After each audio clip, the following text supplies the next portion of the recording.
છાયાના શિવશક્તિ આશ્રમ ખાતે આયોજિત 151 કુંડી ગાયત્રી મહાયજ્ઞના કાર્યક્રમનો પ્રારંભ થયો છે, જેમાં આશ્રમ ખાતે 200 કુંવારિકા કન્યાઓનું પૂજન અને લાણી વિતરણ કાર્યક્રમ યોજાયો હતો.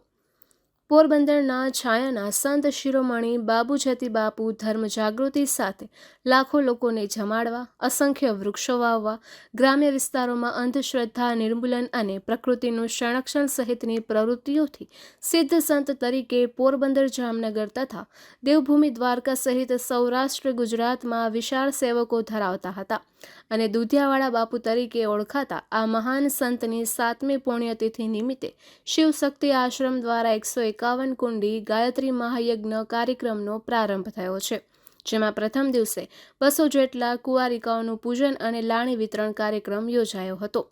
આજે તારીખ 13 થી 15 એપ્રિલ સુધી સવારે 8 વાગ્યે મહાયજ્ઞનો પ્રારંભ થશે, જે સાંજે 5 વાગ્યા સુધી ચાલશે, જેમાં તમામ જ્ઞાતિ સમાજના 151 દંપતીઓ યજ્ઞમાં બેસી ગાયત્રી મહામંત્રની આહુતિઓ આપશે.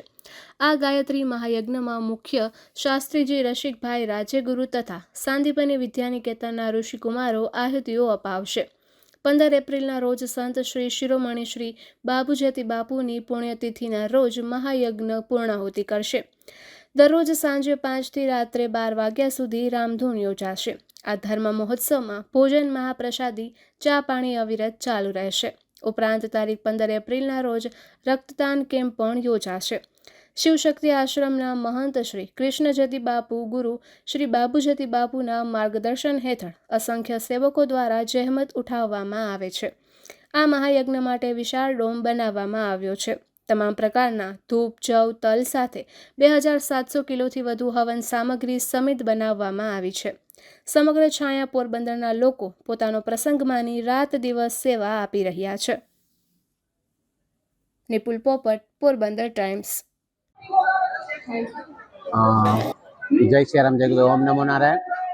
અમારા પરમ પૂજ્ય ગુરુદેવ મહાન સંત શ્રી બાપુની પુણ્યતિથિ નિમિત્તે શિવશક્તિ આશ્રમ પોરબંદર છાયા નવાપરા મુકામે સતત 4 દિવસ સુધી 151 કુંડી ગાયત્રી યજ્ઞ, મહાયજ્ઞમાં સાથે સાથે મહાપ્રસાદ 4 દિવસ અવરિત ચાલુ છે. રામધૂન પણ ચાલુ છે. સંતો મહંતોના સામયા ચાલુ છે અને 300 દીકરીઓના જે માતાજી જે જોગણી સ્વરૂપ કહેવાય એમના પૂજન અર્ચન અને એમના સામયા અમારા ગુરુદેવ શ્રી કૃષ્ણજતી બાપુની નિશ્રામાં હાજરીમાં શિવશક્તિ આશ્રમ ખાતે ઉજવવામાં આવી રહ્યા છે. બધા મહેમાનોને, બધા ભાવિકોને, પોરબંદર અને આજુબાજુના બધા વ્યક્તિઓને અમારી વિનંતી છે, આપ આ પ્રસંગનો લાભ લો, મહાપ્રસાદનો લાભ લો અને મહાયજ્ઞના દર્શન કરવાનો લાભ લો. ઓમ નમો નારાયણ. જય શ્રી રામ, જય ગુરુદેવ.